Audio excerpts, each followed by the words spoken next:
Hello everyone, সবাইকে অনেক অনেক শুভেচ্ছা জানাই আমার গার্ডেন চ্যানেলের পক্ষ থেকে। আশা করি সবাই ভালো আছেন।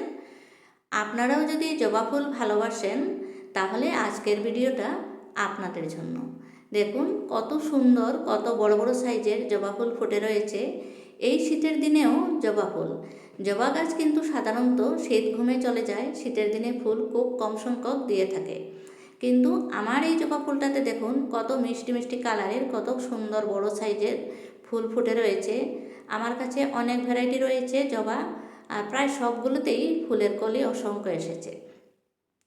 কিভাবে তা সম্ভব হলো তা দেখানোর জন্য আপনাদেরকে নিয়ে যাচ্ছি মাত্র এক সপ্তাহ আগের ভিডিওতে। আমি জবা ফুলগুলোতে কখন কী খাদ্য দিয়ে থাকি সমস্ত কিছু আপনাদের জন্যই আমি সেভ করে রেখেছি, তাই স্কিপ না করে ভিডিওটা শেষ পর্যন্ত দেখুন যদি আপনিও জবা ফুল ভালোবাসেন। দেখুন কত বড় সাইজের জবা ফুল হয়ে রয়েছে। অনেকে আমি বলতে শুনেছি জবা ফুল শীতের দিনে হয় না বেশি, শীত ঘুমে চলে যায়, কিন্তু আমার তো তেমন মনে হয় না। আমার জবা ফুলগুলোতে, গাছগুলোতে শীতের দিনেও ফুল হয়ে থাকে। কাটিং নিয়ে এভাবে করে গাছগুলো করেছি, ওই গাছটা থেকে কাটিং নিয়ে দুটো বসিয়েছিলাম। জবা ফুলের গাছ যখন বসানো হয় তখন প্রথম লক্ষ্য রাখতে হয় টব নিয়ে। টবটা অবশ্যই মাটির টব নেবেন, মাটির টব গাছের জন্য সবচেয়ে বেশি ভালো। তারপরে হচ্ছে ড্রেন হোল। গাছের নিচে ড্রেন হোলটা খুব ভালো করে পরীক্ষা করে দেখবেন ড্রেন হোলটা ঠিকমতো আছে কি না। কারণ জবা ফুলের গাছের নিচে যদি জল জমা হয়ে থাকে তাহলে কিন্তু গাছে মিলিবাগের আক্রমণ খুব বেশি হয়ে থাকে। আজ পর্যন্ত আমার কোনো জবা ফুল গাছে মিলিবাগের কোনো আক্রমণ হয় নাই। দেখতেই পাচ্ছেন নিশ্চয় আমার গাছটা কত হেলদি রয়েছে, কত সুন্দর চকচকে রয়েছে। গাছে নাইট্রোজেনেরও কোনো অভাব নেই, আর কোনো মিলিবাগ নেই। আমি কোনো রাসায়নিক ফাঙ্গিসাইড ব্যবহার করি না, কোনো রাসায়নিক খাদ্য ব্যবহার করি না। সব সময় আমি ঘরোয়া হিসাবে জৈবভাবে করার চেষ্টা করি।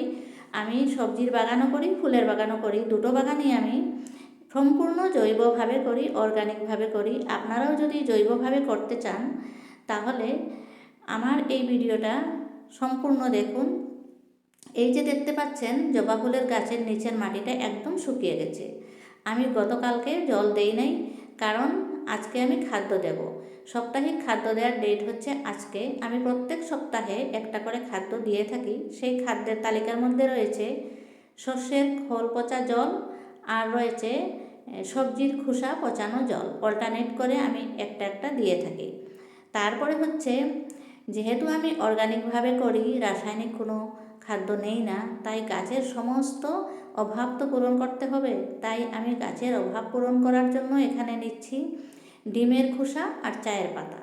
ডিমের খোসা গাছের ক্যালসিয়ামের অভাব পূরণ করে, প্রচুর পরিমাণ ক্যালসিয়াম রয়েছে ডিমের খোসার মধ্যে। ডিমের খোসাগুলো যদি পারেন মিক্সি গ্রাইন্ডারে পাউডার করে নিতে পারেন, নতুবা এরকম গুঁড়া করে নিতে পারেন। আর চায়ের পাতায় রয়েছে প্রচুর পরিমাণ নাইট্রোজেন। তাই তো আমার গাছে দেখতে পাচ্ছেন গাছের সবুজ সতেজ ভাবটা। এই নাইট্রোজেনের অভাবে কিন্তু সবুজ ভাবটা গাছে কমে যায়। আমি চায়ের পাতাগুলো ধুয়ে শুকিয়ে ঝরঝরে করে নিয়েছি। এই চায়ের পাতাগুলো এভাবে করে গাছে দিয়ে থাকি। এই দুটো জিনিস আমি 15 দিন 20 দিন অন্তরে দিয়ে থাকি, সমস্ত গাছগুলোতে দিয়ে থাকি। তারপরে হচ্ছে আরেকটা জিনিস ফাঙ্গিসাইড হিসাবে ব্যবহার করে থাকি আমি, সেটাও আমাদের কিচেনেই আছে, পেঁয়াজের খোসা। পেঁয়াজের খোসাগুলো আমি সব সময় জলের মধ্যে ভিজিয়ে রাখি। 5 দিন পর সেই জলটা আমি গাছে সেবন করি। পেঁয়াজের খোসার জল দিলে গাছের মাটির নিচে পিঁপড়া হয় না, কোনো ধরনের ফাঙ্গাস লাগে না। বন্ধুরা, আমার এই ভিডিওটা যদি ভালো লেগে থাকে তাহলে অবশ্যই অবশ্যই একটা লাইক দেবেন। এই যে দেখতে পাচ্ছেন জলটা, কালো কুচকুচে জলটা, এটা হচ্ছে কিচেন ওয়েস্ট ভেজানো জল। এই লিকুইডটা আমি প্রত্যেক সপ্তাহে একবার দিয়ে থাকি। কোনো সপ্তাহে দেই খোল জল, আর কোনো সপ্তাহে এটা অল্টারনেট করে দিয়ে থাকি। ঠিক এইভাবে যদি জবা গাছের যত্ন আপনারাও নেন তাহলে আপনাদের জবা গাছও শীতের দিনে আপনাদেরকে অনেক ফুল দিতে বাধ্য হয়ে যাবে। আমার প্রত্যেকটা গাছে অসংখ্য অসংখ্য ফুলের কলি এসেছে। আর বৃষ্টির দিনে তো বলাই যায় না, অনেক ফুল হয়েছিল। শীতের দিনেও আমার যত্নের জন্য আমার গাছগুলোতে ফুলের কলি এসেছে। এই ভিডিওটা আমি আপনাদের জন্য সেভ করে রেখেছিলাম। যখন ফুল ছিল না তখন আমি খাদ্যটা দিয়েছি, আর খাদ্যটা দেওয়ার মাত্র এক সপ্তাহ পরের ভিডিও আপনাদের জন্য রয়েছে, যেটাতে ফুল দেখেছেন খুব বড় বড় হয়ে গেছে ফুল, খুব সুন্দর কালার, খুবই মিষ্টি কালার এই কালারটা। আমার কাছে খুবই পছন্দ। বন্ধুরা, আপনারাও যদি সবজির বাগান বা ফুলের বাগান করে ভালোবাসেন তাহলে অতি অবশ্যই আমার চ্যানেলটাকে সাবস্ক্রাইব করে দিয়ে আমাকে এগিয়ে যেতে সহায় করবেন।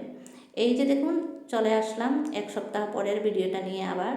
এই কালারটা আমার কাছে খুবই মিষ্টি কালার মনে হয়, খুবই সুন্দর কালার। আর ফুলের সাইজটাও দেখুন কত বড়, কত সুন্দর। এই গাছ থেকে কাটিং নিয়ে আমি আরও দুটো করেছি, আশা করি সেই কাটিং দুটো গ্রো হয়ে যাবে খুব সুন্দরভাবে। সবাই ভালো থাকুন, সুস্থ থাকুন এই কামনা করে আজকের ভিডিওটা বেশি লম্বা না করে আপনাদের কাছ থেকে এখানেই বিদায় নিতে চাই। সবাই সবজির বাগান করুন, ফুলের বাগান করুন, শরীর ভালো থাকবে, মন ভালো থাকবে। Happy gardening.